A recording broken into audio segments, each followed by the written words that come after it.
वंदे मातरम विद्यार्थियों और किसी भी कंपटीशन की तैयारी करने वाले अभ्यर्थियों, आज हम भारतीय दर्शन शास्त्र के अंतर्गत वेद जो अध्याय है उसका अध्ययन करेंगे। जैसे कि आपको पता है कि भारतीय दर्शन के अंतर्गत वेद, उपनिषद, इसके अलावा जो षड दर्शन है, चारवाक दर्शन, जैन दर्शन, बौद्ध दर्शन के अलावा जो 6 दर्शन है, न्याय, वैशेषिक, मीमांसा, सांख्य, योग और जो अद्वैत वेदांत है, इन सब के बारे में आपको सामान्य जानकारी तो होगी। और आरपीएससी द्वारा ली जाने वाली वरिष्ठ अध्यापक परीक्षा में सामाजिक का जो पेपर है उसमें ये कोर्स में भी है। इसके अलावा आरएस मुख्य परीक्षा में भी वेद और उपनिषद से संबंधित टॉपिक पूर्व में भी शामिल थे और अब भी कुछ भाग इसमें शामिल है। इसके अलावा जितने भी प्रतियोगिता परीक्षा होती है, चाहे किसी लेवल की हो, उनमें भारतीय दर्शन से संबंधित, भारतीय वेदों से संबंधित कुछ न कुछ प्रश्न अवश्य पूछे जाते हैं। तो आइए शुरू करते हैं। सबसे पहले मैं आपको बता दूं कि ये थोड़ा वीडियो लंबा हो सकता है, क्योंकि मैंने वेदों के संबंध में संपूर्ण जानकारी जो भी संभव है वो देने का प्रयास किया है। और ये प्रयास किया है कि किसी भी कंपटीशन में किसी भी स्तर के जो प्रश्न वेद से संबंधित आए, आप उनका आंसर बता सकें इस वीडियो को देखने के बाद। तो आइए शुरू करते हैं। सबसे पहले देखते हैं एक भूमिका के रूप में कि भारतीय संस्कृति, धर्म और जीवन दर्शन के आधार तत्व और प्राण तत्व वेद है और मनुष्य की प्रथम दार्शनिक और धार्मिक लिखित रचना है, जो आज भी जीवन शक्ति के रूप में भारतीय परंपरा और जनमानस में अनवरत धारा के रूप में प्रवाहित हो रही है। इन्हें श्रुति या देववाणी भी कहा जाता है। यानी जो वेद है वो प्रथम दार्शनिक और धार्मिक रचना है, मनुष्य की ये मानी जाती है। उसको श्रुति या देववाणी भी कहा जाता है। मैंने जो कलर्ड करके जो बताए हुए पॉइंट है उनको आप विशेष रूप से ध्यान दें, उनसे सीधे प्रश्न है अलग अलग कंपटीशन में पूछे जाते हैं। तो नेक्स्ट है कि वेदों में वर्णित दर्शन है, वैदिक धर्म का विकास और अन्य सभी वैदिक बातें आज भी भारतीय दर्शन में कहीं न कहीं मतलब या न केवल परिलक्षित होती है, अभी तो अनेक जो धार्मिक आयोजन है और लोक जीवन में इनका पालन किया जाता है। यानी वेदों में वर्णित जो भी कार्यकलाप है उनका कहीं न कहीं आपको अभी भी देखने को मिल जाएगा। जैसे यज्ञ है, दान है, मंगलाचरण वगैरह, ये प्रार्थना वगैरह, ये सारी चीज़ें हैं जो वेदों में वर्णित है और दैनिक जीवन में भी आज भी अपन उपयोग में इसको देखते हैं। नेक्स्ट है ऋग्वेद। अब मैं सबसे पहले जो 4 वेद आपको पता होगा, ऋग्वेद, सामवेद, यजुर्वेद और अथर्ववेद, इन चारों वेदों के बारे में संक्षिप्त में जानकारी दूंगा। उसके बाद में वेदों से संबंधित जितने भी टर्म्स है उनके बारे में आपको बताऊंगा। तो ऋग्वेद है तो ऋचाओं के क्रमबद्ध ज्ञान के संग्रह को ऋग्वेद कहा जाता है। ये सबसे प्राचीनतम वेद है और इसमें 10 मंडल और 1028 सूक्त है, जिसमें वालखिल्य पाठ के जो 11 सूक्त है उनके समेत 1028 सूक्त है। मैंने पहले ही बता दिया कि जो कलर में लिखे हुए उनको आप विशेष गौर करना है। इसके अलावा 10,462 ऋचाएँ हैं ऋग्वेद में। इस वेद के ऋचाओं को पढ़ाने वाले ऋषि को होत्र कहते हैं और इस वेद से आर्यों के राजनीतिक प्रणाली, इतिहास एवं ईश्वर की महिमा के बारे में जानकारी मिलती है। यानी जो प्राचीनतम वेद है। अब कुछ इसके बना और एक्स्ट्रा जानकारी मैं आपको बता दूं कि विश्वामित्र द्वारा रचित ऋग्वेद के 3रे मंडल में सूर्य देवता, यानी सूर्य देवता जिसको सावित्री कहा गया है, उनको समर्पित प्रसिद्ध गायत्री मंत्र है। आपको पता होगा गायत्री मंत्र बहुत फेमस है और इसकी जो उत्पत्ति है वो ऋग्वेद में है और सूर्य देवता या सावित्री को ये समर्पित मंत्र है। और इसके 9वें मंडल में भी देवता सोम का उल्लेख है। इसके 8वें मंडल में हस्तलिखित ऋचाओं को खिल कहा जाता है। जो 8वें मंडल की जो हस्तलिखित ऋचाएँ हैं उनको खिल कहा जाता है। और चतुष्वर्णीय समाज की जो कल्पना का जो आदि स्रोत है, यानी जो 4 वर्ण की जो कल्पना है उसका आदि स्रोत है वो ऋग्वेद का 10वां मंडल है। उसमें वर्णित 10वें मंडल में वर्णित पुरुष सूक्त है। पुरुष सूक्त में 4 वर्णों के बारे में जानकारी दी गई है कि 4 वर्ण जो ब्राह्मण, क्षत्रिय, वैश्य और शूद्र है, ये आदि पुरुष ब्रह्मा के क्रमशः मुख, भुजाओं, जंघाओं और चरणों से उत्पन्न हुए हैं। ये सारी जानकारी है ऋग्वेद के 10वें मंडल में वर्णित पुरुष सूक्त में दी गई है। और वामनावतार के 3 पगों के आख्यान का प्राचीनतम स्रोत ऋग्वेद है। वामन अवतार जिसमें 3 पग में पूरी पृथ्वी मापी थी, उसके संबंध में भी जो आख्यान है वो ऋग्वेद में है। ऋग्वेद में इंद्र के लिए 250 और अग्नि के लिए 200 ऋचाओं की रचना की गई है।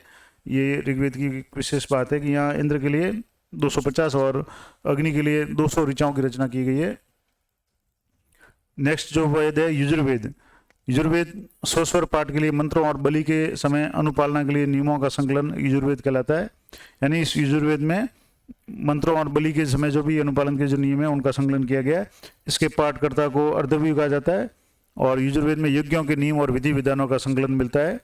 यानी यज्ञ के क्या क्या नियम होंगे, किस तरह से यज्ञ होंगे, उन सब का वर्णन मिलता है। और उसमें बलिदान की विधि का भी वर्णन है। और एक ऐसा वेद है जो गद्य और पद्य दोनों में है, यानी दोनों श्रेणियों में, गद्य और पद्य श्रेणी में है। नेक्स्ट है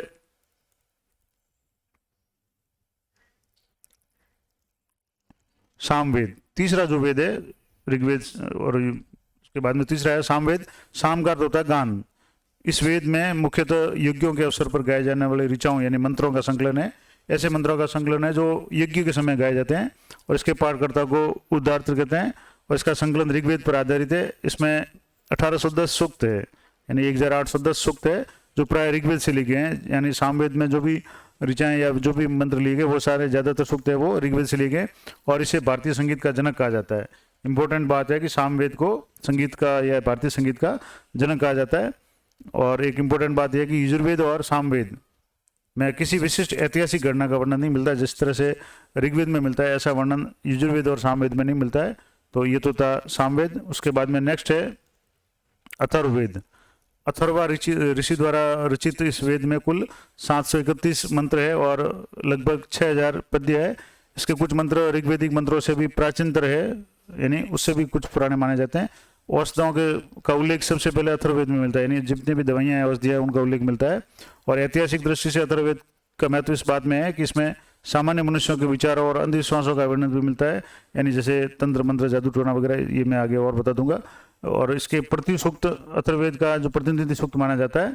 और इसमें पृथ्वी सूक्त में मानव जीवन के सभी पक्षों जैसे गृह निर्माण है, कृषि की उन्नति है, व्यापारिक मार्गों का गहन यानी खोज करना, रोग निवारण है, समन्वय, विवाह, प्रणय गीतों का, राजभक्ति, राजा का चुनाव, बहुत सी वनस्पतियों औषधियों का वर्णन है, शाप है, वशीकरण, प्रायश्चित है, मातृभूमि, महात्म्य आदि का वर्णन इसमें किया गया है। और कुछ मंत्रों में जादू टोने का वर्णन भी किया जाता है।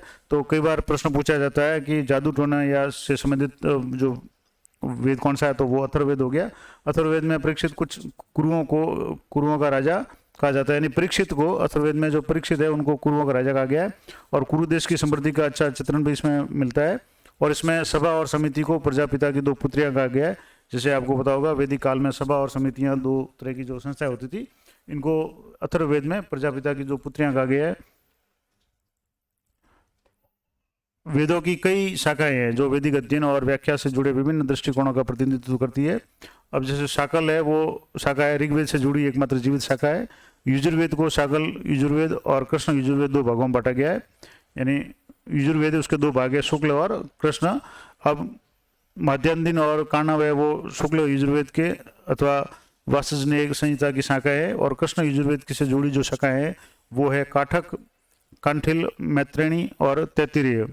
इसके अलावा कौथुम, राणानीय एवं जैमिनीय या तलवकार जो सामवेद की शाखा है, कौथुम, राणानीय और जैमिनीय या तलवकार जो सामवेद की शाखा है। और अथर्ववेद की जो शाखा है वो 2 है, शौनक और पेपलाद।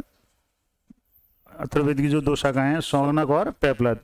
और इम्पोर्टेंट बात है कि सबसे प्राचीनतम वेद ऋग्वेद है और सबसे नवीनतम या सबसे बाद का जो वेद है वो अथर्ववेद है। अब भारतीय दर्शन के संबंध में कुछ जानकारी मैं आपको दे दूं या कुछ विशेष बातें बता दूं कि भारतीय दर्शन में दार्शनिक विचारधारा की उत्पत्ति संभवतः दुख निवृत्ति के उपाय की खोज के स्वरूप में हुई। यानी भारतीय दर्शन में दुख की जो निवृत्ति कैसे हो, जैसे आपको पता होगा बौद्ध धर्म में भी दुख के कारण निवारण से संबंधित अष्टांगिक मार्ग सारी जो भी इसमें प्रावधान किए हुए हैं, उस तरह से भारतीय दर्शन में वो शुरुआत उसकी दुख से होती है या दुख निवृत्ति के मार्ग से होती है, किस तरह से दुखों का निवारण हो। चूंकि सृष्टि के आदिकाल से ही दुख है, अतः सृष्टि के साथ ही दार्शनिक विचारधारा की उत्पत्ति मानी जा सकती है। यानी जब से मनुष्य ने वैचारिक जो उत्पत्ति मनुष्य में विचार करने की क्षमता पैदा हुई है, उस समय से दुखों से निवृत्ति का जो प्रयास है वो जारी है। इस दार्शनिक विचारधारा के भारत में सबसे प्राचीनतम और विश्वसनीय प्रमाण वेद है। यानी दार्शनिक विचारधारा के सबसे प्राचीनतम प्रमाण वेद है, जो भारतीय दर्शन एवं धर्म के प्राण और जीवन शक्ति है। ये मानव मात्र के प्राचीनतम लिखित प्रमाण है। भारतीय दर्शन और धर्म के उद्गम और विकास के समुचित अनुसंधान के लिए इन ग्रंथों का पर्यालोचन नितांत आवश्यक है। और वेद विश्व साहित्य की अमूल्य निधि है, जो धर्म का साक्षात्कार करने वाले ऋषियों के द्वारा अनुभूत परम तत्व के परिचायक है। महावीर, बुद्ध और पार्श्वनाथ से पहले यानी जो जैसे जैन धर्म और बौद्ध धर्म वगैरह, इनसे पहले ही वेदों की रचना पूर्ण रूप से संपन्न हो चुकी थी, अतः इनका जो रचना काल है 750 ईस्वी से भी पूर्व का माना जाता है। और वास्तव में दर्शन परंपरा में यानी फिलोसॉफी की दृष्टि से देखा जाए तो वेद नाम की कोई सत्ता नहीं है, मूल संहिता है, उनके संकलित रूप को ही वेद कहा जाता है। तो ये विशेष बात थी वेद के संबंध में। अब वैदिक धर्म में जो विकासवाद की जो व्याख्या की जाए या वैदिक धर्म के में धार्मिक और दार्शनिक लक्षणों स्पष्ट कीजिए, यानी वैदिक साहित्य में या वेद में धर्म की उत्पत्ति के संबंध में या विकास के संबंध में किस तरह से वर्णन किया गया है। अलग अलग जो टर्म आए हैं जैसे प्रकृतिवाद है, बहुदेववाद, एकाधिदेववाद, इन सब के बारे में अध्ययन करेंगे। तो वेद का जो शाब्दिक अर्थ होता है या व्युत्पत्तिलब्धि जो अर्थ है वो है ज्ञान की राशि या संग्रह। और वेद नित्य या अपौरुष है। वेद नित्य और अपौरुष है। अपौरुष का मतलब होता है कि जिसकी रचना किसी पुरुष ने नहीं की है और न ईश्वर ने की, ये नित्य है यानी शाश्वत है। वैदिक साहित्य में विभिन्न दार्शनिक विचारधाराओं को खोजने का प्रयास किया गया है और वेदों के अर्थागमन का प्राचीनतम प्रयास यास्क के निरुक्त में हुआ है। जो इसके पश्चात भारतीय और पाश्चात्य दार्शनिकों या विचारकों ने वेदों की व्याख्या का प्रयास किया है, जिसमें भारतीय जो दार्शनिक है जिन्होंने वेदों के संबंध में अपने विचार किए उनमें स्वामी दयानंद सरस्वती है, डॉक्टर सर्वपल्ली राधाकृष्णन है, श्री अरविंद है, और जो विदेशी या पाश्चात्य विचारक है उनमें मैक्स मूलर है, ब्लूमफील्ड है, रॉथ है, कीथ है। इन्होंने भी वेदों की दार्शनिक व्याख्या का प्रयास किया है, यानी भारतीय दर्शन को या वेदों को जानने का प्रयास किया है। वैदिक देववाद के अग्रलिखित सोपान माने जाते हैं, यानी वैदिक दर्शन में देववाद की जो एक सोपान की दृष्टि से यानी क्रमबद्ध जो विकास हुआ है देववाद का, उसके 4 या 5 स्टेप माने जाते हैं। कुछ जगह 4 स्टेप है, कुछ जगह 5 माने गए। तो पहला स्टेप है प्रकृतिवाद, दूसरा है बहुदेववाद, तीसरा है एकाधिदेववाद, उसके पश्चात है एकेश्वरवाद या थीज्म जिसको बोलते हैं, और अंतिम है एकवाद या एक तत्ववाद या मोनिज्म जिसको कहते हैं। अब ये एक तत्ववाद है वो इसका वर्णन फिर उपनिषदों में होता है। तो ये जो कुछ सोपान थे वैदिक जो देववाद के। अब सबसे पहले है प्रकृतिवाद। पाश्चात्य विद्वानों के अनुसार यह वैदिक देववाद की प्रथम अवस्था है, यानी वेदों में देवों की जो भी स्तुति उसके शुरुआती अवस्था है जिसमें प्रकृति की अधिष्ठात शक्तियों की उपासना का वर्णन मिलता है, और इसे प्राकृतिक अनेकेश्वरवाद भी कहा जाता है। हालांकि भारतीय विचारक इस अवस्था को नहीं मानते, क्योंकि प्रकृति की शक्तियाँ देव रूप में नहीं थी, बल्कि उन शक्तियों के पीछे भी देवताओं की कल्पना कर उपासना करते थे। यानी प्रकृतिवाद ये पाश्चात्य विद्वानों का जो दिया हुआ टर्म है, उनके अनुसार ये टर्म है, जबकि भारतीय जो विद्वान है या जो मानते थे कि वो प्रकृति की शक्तियों के पीछे भी किसी न किसी देवता का जो हाथ होता है। तो इस तरह से ये भारतीय इसको इस विचार को नहीं मानते, और भारतीय विचारक इसे संगठित अनेकेश्वरवाद कहते हैं। यानी जो प्रकृतिवाद है ये पाश्चात्य जो विचारक है उनकी जो ये टर्म दिया हुआ है। दूसरी अवस्था है बहुदेववाद। अब भारतीय विचारक इसे प्रथम अवस्था मानते हैं, जबकि पाश्चात्य विद्वान इसे द्वितीय सोपान मानते हैं, क्योंकि पाश्चात्य विद्वान प्रकृतिवाद को प्रथम सोपान मानते हैं, जबकि भारतीय विचारक प्रकृतिवाद को नहीं मानते। तो उनके हिसाब से ये प्रथम सोपान है बहुदेववाद। अब इसमें क्या होता है, प्राकृतिक शक्तियों के अनेक विचित्र रहस्यमय और चमत्कारपूर्ण कार्यों को देखकर उन शक्तियों पर देवत्व का आरोपण किया गया। यानी जब मनुष्य पहले शुरुआत में जब प्रकृति की जो आपदाएं वगैरह या जो भी घटनाएं प्राकृतिक घटनाएं होती थी, वर्षा होती थी, हवा चलती थी, आंधी तूफान वगैरह या बिजली चमक, जिस तरह की जो भी घटनाएं होती थी, प्रकृति की जो भी रहस्यपूर्ण जो घटनाएं होती थी या चमत्कारी कार्य है, उनको फिर देवताओं से जोड़ा गया इस तरह से, और फिर उन अनेक देवताओं की सर्वोच्चता को स्वीकार किया गया, और इसलिए इसे बहुदेववाद कहा गया। यानी अलग अलग देवताओं को अलग अलग, जैसे वर्षा से संबंधित देवता अलग है, वायु से संबंधित देवताओं को अलग माना गया, इस तरह से अग्नि से संबंधित देवताओं को अलग माना गया। तो जैसे यास्क के निरुक्त में 3 देवताओं को माना गया, जिसमें अग्नि, मरुत और आदित्य है। ये इंपॉर्टेंट है, जो मैंने कलर से किया है उनको आपको विशेष ध्यान रखना है। और उससे नर जो फिलोसोफर थे उनके अनुसार 5 प्रकार के देवता, और ऋग संहिता में 33 देवताओं को 3 वर्गों में विभाजित किया गया। यानी बहुदेववाद के अंतर्गत जैसे यास्क ने तो 3 देवता माने, अग्नि, मरुत और आदित्य, जबकि उसेनर ने 5 देवताओं को माना, और जबकि ऋग संहिता में 33 देवताओं को 3 वर्गों में विभाजित किया गया। अब कई बार कई लोग जो अज्ञानवश कहते हैं कि हिंदू धर्म में 33 करोड़ देवी देवताओं को माना गया है। तो करोड़ का मतलब, जैसे करोड़ जो शब्द है वो जैसे वास्तव में ये कोटियां हैं, और कोटि का करोड़ भी होता है और प्रकार भी होता है। तो 33 प्रकार के देवताओं का वर्णन है वो वेदों में किया गया है। तो उसी के अपभ्रंश के रूप में ये हो गया कि 33 करोड़ देवी देवता, जबकि 33 करोड़ की जगह 33 कोटियां हैं देवताओं की, 33 प्रकार है।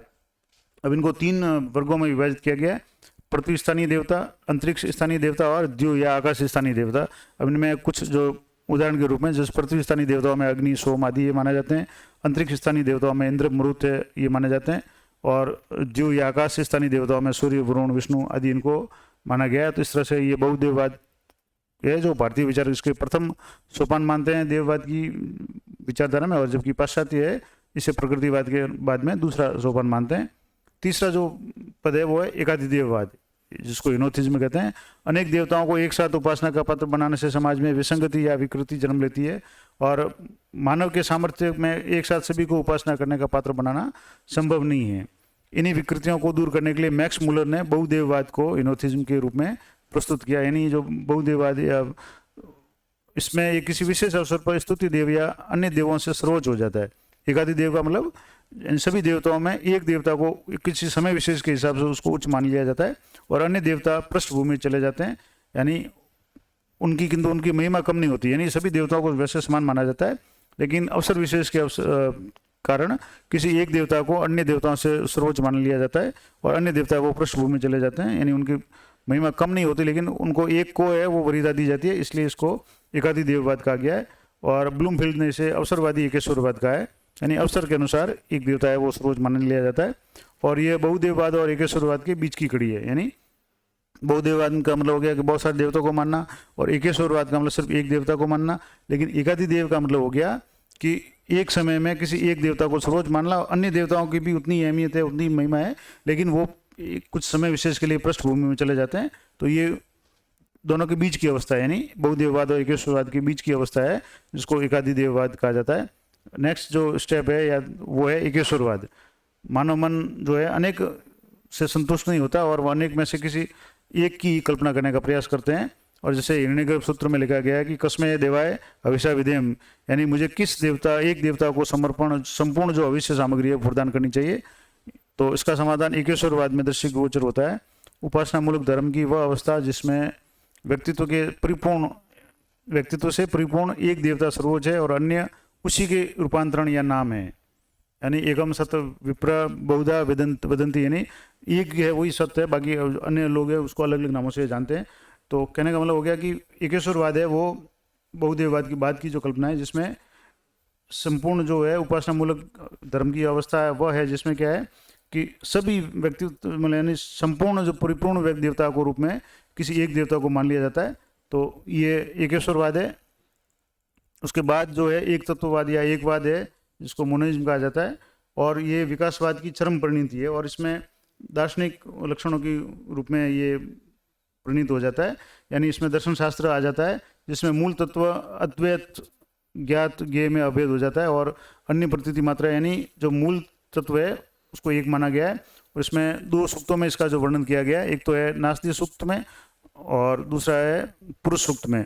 नास्तिक सूक्त में परम तत्व एक है जो जगत का निमित्त और उपादान कारण दोनों है, यानी जगत का निमित्त और उपादान कारण है, जिसके लिए इसमें एक तत्ववाद को निमित्तोपादेशवाद कहते हैं।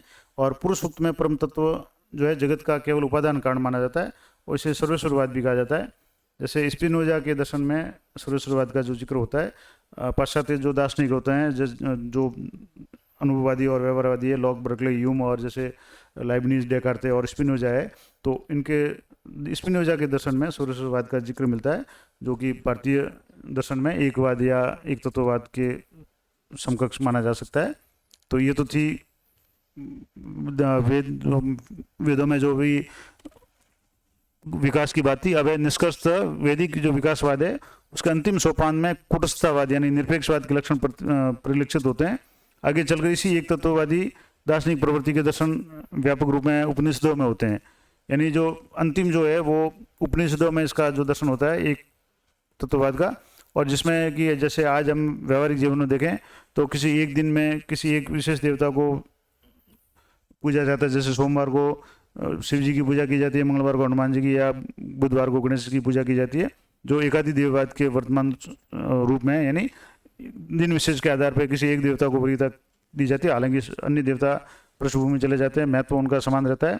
वहीं जो अन्य धर्म है जैसे यहूदी धर्म है, मुस्लिम धर्म है, ऐसे ही धर्म है, वो एकेश्वरवादी रूप में है, यानी वहाँ एक ही जो परमेश्वर माना जाता है उसको एक को ही माना जाता है, इसके अनेक रूपों को नहीं माना जाता। तो ये एक शुरुआत के उदाहरण हो गए। तो इस तरह से ये कुछ विशेष बातें थी। अब वेदों से संबंधित जो कुछ वस्तुनिष्ठ और कुछ थोड़े विस्तृत प्रश्न है वो मैं आपको बताने का प्रयास कर रहा हूँ, जो विभिन्न प्रतियोगिता परीक्षाओं में पूछे जाते हैं। और वीडियो थोड़ा मैंने पहले ही कह दिया कि लंबा हो जाएगा, लेकिन अगर संपूर्ण जानकारी चाहिए तो वीडियो लंबा थोड़ा बहुत होगा, आपको देखने से फायदा ही होगा।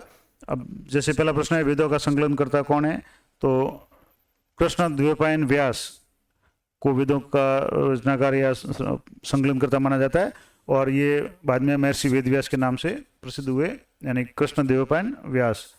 नेक्स्ट प्रश्न है कि वेदों का संकलन का आधार या संहिता क्या है? तो वेदों को पढ़ना व गुणना चाहिए, अर्थात इनसे ज्ञान ग्रहण कर जीवन में उतारना चाहिए, न कि इनका पूजन करना चाहिए, जैसा कि धार्मिक अंधविश्वास के फलस्वरूप लोग करते हैं।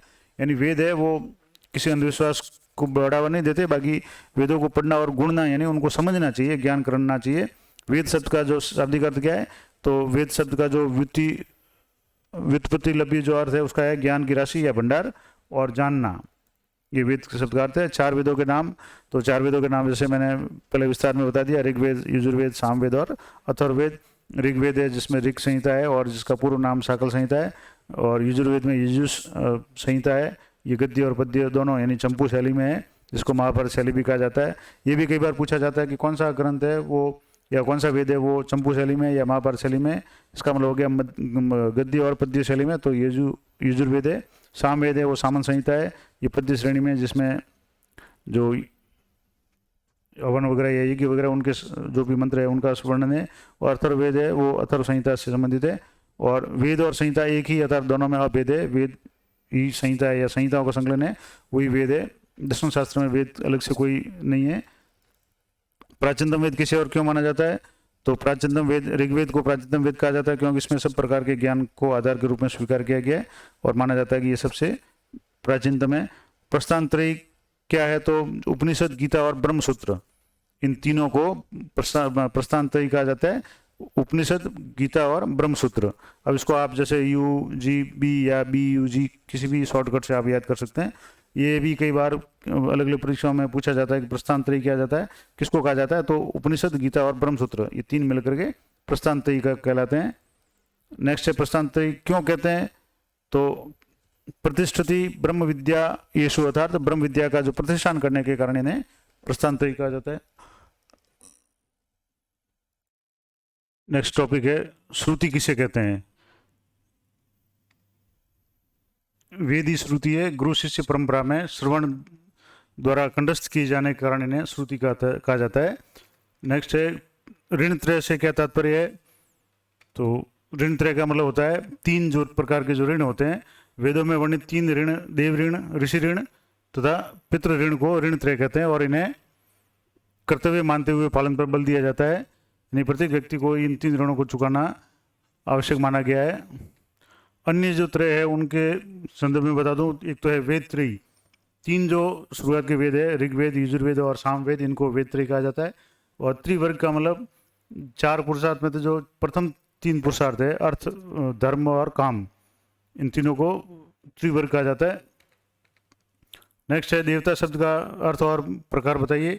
तो देवता शब्द है वो दिव्य धातु से निष्पन्न देवता, दीप्यमान होने यानी चमकने और प्रकृति की अधिष्ठात शक्तियों के संचालक के रूप में प्रयुक्त होते हैं। और देवता के कितने प्रकार है? तो जैसे ऋग संहिता में देवताओं के जो संख्या है वो 33 बताई गई है, जो 3 भागों में बांटा गया है या 3 प्रकार में। पहला है पृथ्वी स्थानीय, हालांकि ये मैं पहले बता चुका हूँ, फिर भी थोड़ा सा रिवीजन हो जाएगा, जिनकी संख्या 11 है, यानी पृथ्वी स्थानीय देवता है जो 11 है, इनमें प्रमुख है अग्नि, सोम। अंतरिक्ष स्थानीय देवता है 11 है, जिनमें प्रमुख इंद्र, मरुत है। और जो यानी आकाश स्थानीय जो देवता है वो भी 11 है, और वरुण, मित्र और सूर्य ये आकाश स्थानीय देवता। इस तरह से 33 देवताओं की जो है कोटियाँ मानी गई है। ऋत को परिभाषित कीजिए। ऋत है बहुत इंपॉर्टेंट शब्द है और इसके बारे में कई बार प्रश्न अलग अलग तरीके से पूछा जाता है। तो ऋग्वेद जो सर्वप्रथम है कि ऋग्वेद में वर्णित ब्रह्मांड की स्वाभाविक, शाश्वत और कर्मकांडीय, नैतिक और विश्व व्यवस्था ऋत है। यानी एक ऋत है वो ऋग्वेद में वर्णित है और ब्रह्मांड की जो शाश्वत व्यवस्था है, कर्मकांडीय व्यवस्था और नैतिक व्यवस्था है, इसके कारण इसको और इसका जो नियामक, संचालक और संरक्षक देवता है वरुण को माना जाता है। इसलिए ऋतस्य गुप्ता या घृतवर्त भी इन्हें कहते हैं। और इससे भौतिकी जगत नहीं बल्कि मानव और देवता जगत भी इससे संचालित होता है। और ऋत, इसलिए वेदों में देवताओं को ऋत जात कहा गया है। यानी ऋत है वो एक विश्व व्यवस्था है जिसके अंतर्गत सभी प्रकार की जो कर्मकांडी व्यवस्थाएं या जो भी भौतिक व्यवस्थाएं हैं वो सारी उससे संचालित होती है। और ऋत सैद्धांतिक पक्ष से इसका व्यवहारिक पक्ष सत्य है। ऋत से ही कर्मफल सिद्धांत एवं विश्व प्रयोजन सिद्धांत की प्राप्ति होती है। और इसके 3 अंग है, नैतिक, कर्मकांडी एवं विश्व व्यवस्था। नैतिक व्यवस्था के अंतर्गत जो कर्मफल सिद्धांत है उसका प्रतिपादन होता है। कर्मफल का मतलब हो गया कि जो भी कर्म किया उसका फल मिलेगा, जो कर्म नहीं किया उसका फल नहीं मिलेगा। दूसरा है कर्मकांडी व्यवस्था जिसमें यज्ञ विधान, विधि विधान आदि की जो व्याख्या इसमें की गई। और तीसरा है विश्व व्यवस्था, जैसे जिसमें ग्रह नक्षत्र पृथ्वी वगैरह इनकी गतियाँ वगैरह इनके संबंध में जो भी व्यवस्था है, यानी प्राकृतिक नियमों में सामंजस्य और पूर्णता है वो इसके अंतर्गत आती है। तो इस तरह से ऋत है वो सृष्टि का नियम है। और इसकी तुलना न्याय दर्शन है उसमें अदृश्य से, और मीमांसा दर्शन में अपूर्व इसको कहा गया। ऋत को ही न्याय दर्शन में अदृश्य और मीमांसा दर्शन में अपूर्व नाम से जाना जाता है। बहुदेववाद क्या है? तो बहुदेववाद है वो भारतीय जो परंपरा जिसमें प्रथम अवस्था, क्योंकि पाश्चात्य जो उसमें तो प्रथम अवस्था प्रकृतिवाद को माना गया था, लेकिन भारतीय जो दर्शन है उसमें प्रथम अवस्था और पाश्चात्य दर्शन में द्वितीय अवस्था दार्शनिकों के अनुसार वैदिक देववाद की अवस्था जिसमें प्रकृति के अनेक शक्तियों के अधिष्ठार्थ अनेक देवों को उपासना का पात्र बनाया गया है उसको बहुदेववाद कहते हैं। ये वैसे पहले आ गया है। प्रकृतिवाद क्या है? तो प्रकृतिवाद है पाश्चात्य विचारकों यानी मैक्स मूलर के अनुसार वैदिक देववाद की विकास की प्रथम अवस्था जिसमें प्रकृति की अधिष्ठात शक्तियों की उपासना की जाती है, ये प्रकृतिवाद है। नेक्स्ट टॉपिक है एकादि देववाद, एकेश्वरवाद और एकवाद। हालांकि थोड़ी सी पहले इसकी चर्चा हो चुकी है, फिर भी थोड़ा दोबारा बता देता हूँ। एकादिवाद का मतलब होता है जिसको हिनोथिज्म कहते हैं। मैक्स मुलर, ब्लूमफील्ड जैसे जो पाश्चात्य दार्शनिक है उनके अनुसार बहुदेववाद और एकेश्वरवाद की मध्य की अवस्था है जिसमें अवसर विशेष पर स्तुत्य देव सर्वोच्च एवं अन्य जो देवता है वो पृष्ठभूमि में चले जाते हैं। यानी अवसर के अनुसार एक देव को विशेष मान लिया जाता है, अन्य पृष्ठभूमि में चले जाते हैं। एकेश्वरवाद का अर्थ होता है कि वैदिक देववाद की वह अवस्था जिसमें सदा सर्वदा रहने के लिए श्रद्धा के लिए विभिन्न देवों के पीछे एक अधिष्ठात सर्वोच्च सत्ता स्वीकार की जाती है। एकम सत्य विप्र बहुधा विदंती, तो ये है। उसके बाद में एकवाद या एकतत्ववाद जिसको मोनोइज्म कहते हैं, वैदिक देववाद के विकास की सर्वोच्च दार्शनिक प्रवृत्ति जिसके अनुसार मूल तत्व अद्वैत है और अन्य सारे है उसके विवर्त मात्र है। और इसमें आत्मा और परमात्मा में अभेद हो जाता है, यानी आत्मा परमात्मा एक ही हो जाती है। तो ये एक तत्ववाद या एकवाद है जिसके तहत शंकराचार्य का जो दर्शन है वो आधारित है। एकवाद किन किन सूक्तों में वर्णित है? तो एकवाद का जो भी वर्णन है वो नास्ति सूक्त में, पुरुष सूक्त में, अदिति सूक्त में, स्कमय सूक्त में, उच्छेद सूक्त में, इन सब में एकवाद का वर्णन किया हुआ है। और कक्षा 11 और 12 की राजनीति विज्ञान के सभी अध्याय है उनके शॉर्ट नोट्स और क्विक रिवीजन के जो भी पार्ट है वो मैंने चैनल पर अपलोड किए हुए हैं, तो आप उनको भी देख सकते हैं। ये एनसीईआरटी के सार संग्रह के रूप में भी काम आ सकेंगे और कक्षा 11 और 12 में पढ़ने वाले अभ्यर्थियों के लिए भी उपयोगी है। तो नेक्स्ट है वेदों से संबंधित पाश्चात्य और भारतीय दार्शनिकों के नाम बताइए। तो वेदों का अध्ययन करने वाले भारतीय नहीं अभी तो पाश्चात्य दार्शनिकों ने भी इसका अध्ययन किया है। और इससे संबंधित जो पाश्चात्य दार्शनिक है उनमें रॉथ है, कीथ है, मैकडोनेल है, बर्गेन है, उसेनर है, ब्लूमफील्ड और मैक्स मूलर। मैक्स मूलर तो बहुत फेमस है, बाकी अन्य जो कीथ है, रॉथ है, मैकडोनेल, बर्गेन है, उसेनर है। और भारतीय जो दार्शनिक उसमें यास्क है जिन्होंने निरुक्त ग्रंथ लिखा है। उसके अलावा सायणाचार्य है, राधा कृष्णन है, दयानंद सरस्वती, राजा राम मोहन राय, इन्होंने भी वेदों के बारे में चिंतन किया है, अपने अपने विचार रखे हैं। नेक्स्ट है वेदों को अपौरुषेय क्यों कहा गया है? तो वेदों को अपौरुषेय कहने का मतलब होता है कि वेदों का रचयिता न तो कोई लौकिक पुरुष है, यानी जैसे सांख्य दर्शन में ऋषियों को माना गया है, लेकिन वास्तव में उनको कोई भी लौकिक पुरुष न तो इसका रचयिता है और न ही कोई अलौकिक पुरुष, यानी ईश्वर ने भी इनकी रचना नहीं की है। अभी तो वेद अपौरुष है, यानी मीमांसा दर्शन के अनुसार वेद अपौरुष हैं, जबकि न्याय दर्शन में इनको ईश्वरगत माना गया है और सांख्य दर्शन में इसको वेदों को ऋषियों द्वारा रचा गया माना गया है। और ऋषियों मंत्र दृष्टार्थ न करतार, यानी वेदों के मंत्रों के जो दृष्टा ऋषि है करता नहीं है, यानी वेदों के जो भी मंत्र है उनको ऋषियों ने उनको दृष्ट किया है, यानी उनको वाचन वगैरह किया, लेकिन उनका निर्माण नहीं किया है। तो वेदों को अपौरुषेय माना गया, यानी ये परंपरागत रूप से किसी मनुष्य ने या किसी देवता ने इनकी रचना या किसी ऋषि मुनि ने इनकी रचना नहीं की है। मंत्र क्या होते हैं? तो देवताओं की स्तुति में प्रयुक्त जो अर्थ स्मारक पद्यात्मक अथवा गद्यात्मक जो वाक्य होते हैं वो मंत्र कहलाते हैं। और संहिता, मंत्रों के अर्थपरक सम्यक संकलन को संहिता कहा जाता है। नेक्स्ट है संहिता चतुष्टय, ऋक, यजुष, सामन और अथर्व संहिता, इन चारों संहिताओं को मिलकर के चतुष्टय संहिता कहा जाता है या संहिता चतुष्टय ये कहलाते हैं। आरण्यक क्या होते हैं? तो जिन ग्रंथों के द्वारा वेदों में वर्णित गूढ़ रहस्यों का उद्घाटन अरण्य यानी वन में किया जाता है, उन्हें आरण्यक कहते हैं। ये नेक्स्ट है ब्राह्मण, वैदिक मंत्रों की गद्यात्मक व्याख्या करने वाले ग्रंथों को ब्राह्मण ग्रंथ कहा जाता है या ब्राह्मण कहा जाता है। और ऋत्विज क्या होता है? तो यज्ञ कार्य को विधिवत ढंग से संपादित कराने वाले ब्राह्मणों या ऋषियों को ऋत्विज कहा जाता है। और वेदों में विविध धर्मों के ये ज्ञाता होते हैं। ऋत्विज किस प्रकार वेदों से संबंधित है? तो अलग अलग वेदों के अलग अलग ऋत्विज है। जैसे 4 वेद है तो उनके 4 ऋत्विज है। ऋग्वेद के ऋत्विज को होता, सामवेद का उद्गाता, यजुर्वेद के अर्धव्यु और अथर्ववेद के जो ऋत्विज है उसको ब्रह्मा कहा गया है। वेदांग किसे कहते हैं? तो वेदों के विभिन्न विषयों, वेदों के जो विभिन्न विषय जैसे शब्द, स्वर, ध्वनि, यज्ञ, विधान आदि की व्याख्या करने वाले जो ग्रंथ है वो वेदांग कहलाते हैं। और वेदांग 6 माने गए हैं या उनकी संख्या 6 है, जिसमें शिक्षा, छंद, ज्योतिष, व्याकरण, कल्प और निरुक्त, ये 6 वेदांग है। नेक्स्ट है वेदों में प्रशंसित कुछ देवों के नाम लिखिए, यानी वेदों की अंदर जो जिन देवों का नाम लिया गया उनमें वरुण है, इंद्र है, अग्नि, सोम, मरुत, विष्णु, अदिति, प्रजापति, हिरण्यगर्भ, पर्जन्य, पिता, आदित्य, सविता, पूषण, उषज, द्योष, ये सारे जो देवता है जो वेदों में प्रशंसित है उनका वर्णन किया हुआ है। वेदों के अनुसार धर्म से क्या तात्पर्य है? तो वेदों के अनुसार धर्म से तात्पर्य उपासना से है, जिससे अंतःकरण की शुद्धि होकर परम पद की प्राप्ति होती है। अतः धर्म परम पद की प्राप्ति का साधन है।